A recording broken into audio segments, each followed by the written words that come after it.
जी अस्सलाम वालेकुम नाजरीन, कैसे हैं आप? उम्मीद है कि ठीक होंगे। Explore with the team wild के साथ इमरान हमार एक बार फिर हाजिर है। आपको आज आबादी सून का एरियल व्यू दिखाने का इरादा था। ये जिस जगह मैं बैठा हूँ इसे हिली वाला कहते हैं। सभराल से ऊपर जो सुरक्की वाला रोड है, इधर आप आएंगे दो गोल मोहम्मद से थोड़ा ऊपर।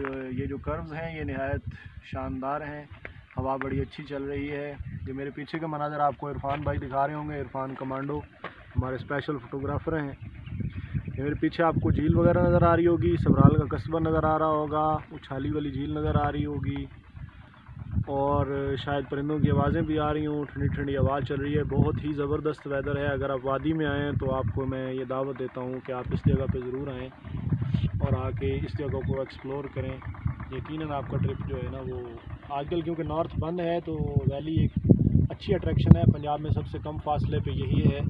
तकरीबन आप अगर बावल नगर से भी आते हैं तो 500 किलोमीटर पे आपको एक अच्छा हिली एरिया मिलता है देखने को। क्लाइमेट बहुत ज़्यादा ठंडा नहीं है लेकिन as compare to warm areas ये तकरीबन 10 डिग्री नीचे है, तो ये एक अच्छा एक्सपीरियंस होगा। होटल्स लेस एक्सपेंसिव हैं। नौशहरा में रेजिडेंस का अच्छा इस्तेमाल है। अगर TDCP वाले ये ऑप्शन खोल लेते हैं तो यहाँ पे मोटेल्स वगैरह भी हैं, रेस्ट हाउसेस वगैरह भी हैं। Lots and lots of waterfalls and springs are as well. तो मज़ीद इंटरटेनमेंट के लिए हमारे साथ बने रहिएगा। हमारे चैनल को सब्सक्राइब कर दीजिएगा।